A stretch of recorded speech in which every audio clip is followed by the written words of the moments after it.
the spiritual war. Now I, Paul, myself, am pleading with you by the meekness and gentleness of Christ, who in presence I am lowly among you, but being absent am bold toward you. But I beg you that when I am present, I may not be bold with that confidence by which I intend to be bold against some who think of us all as if we walked according to the flesh. For though we walked in the flesh, we do not walk according to the flesh. For the weapons of our warfare are not carnal, but mighty in God for pulling down strongholds, casting down arguments and every high thing that exalts itself against the knowledge of God, bringing every thought into captivity to the obedience of Christ, and being ready to punish all disobedience when your obedience is fulfilled. This is going to be in 2 Corinthians 9:10. Okay, so what this is talking about right here is for the chosen ones, the ones who are going through a spiritual war.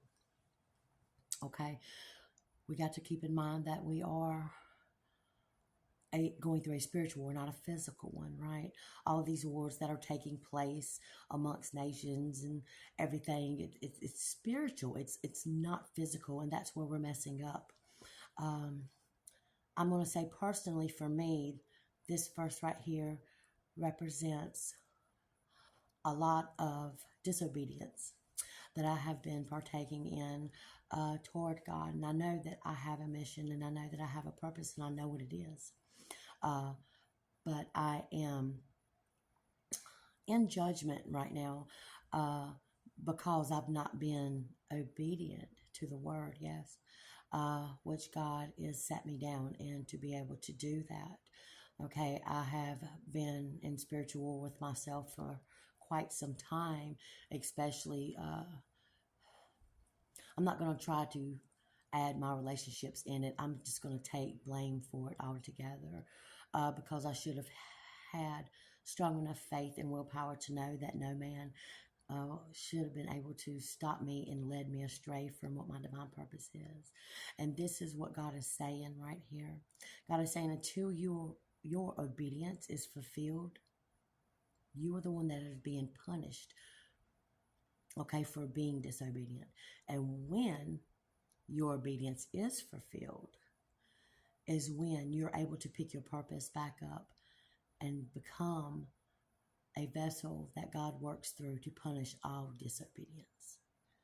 Okay, so whatever you're going through, whatever hardships you're going through, whatever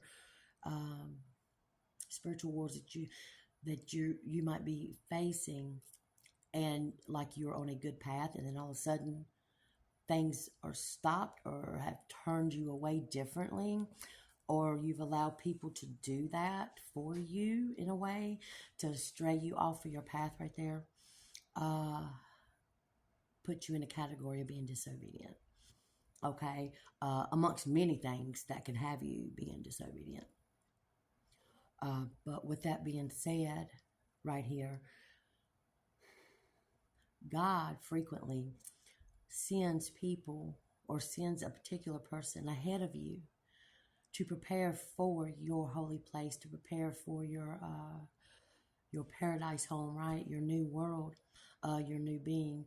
He typically sometimes puts someone ahead of you to have your place prepared for you once you catch up.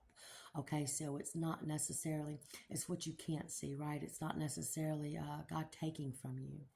Even though at this time you may feel like, well, you know, God gave the enemy my blessing. And that's not necessarily what it is. The way that I want to see that, and I prayed on the Spirit, on myself, to make sure that this was correct, and I feel that I am where I'm supposed to be with it, is that even though the enemy doesn't see what they're preparing or why, it's for some, and I do know for me, he's got this one person preparing a kingdom for me that this person is unaware of, because the enemy right now does have my blessing. Okay, and it took me a good while to understand what that meant. Okay, and it's again, Not necessarily that he's given your blessing away.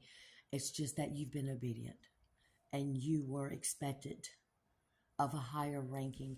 God has bragged about you, right? All about you in vain to the heavens and set your path, and you strayed away from it, right?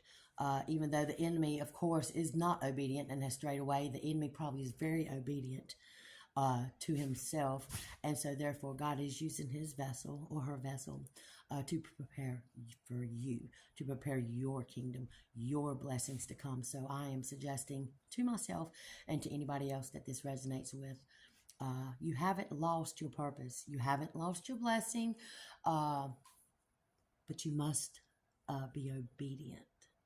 Okay, and once you get that down, then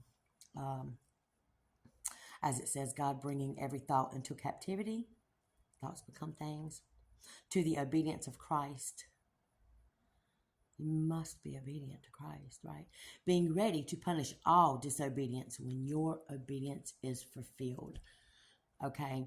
So right now, as the enemy is preparing for your return, for your blessings, the disobedience within the enemy will be rectified, right?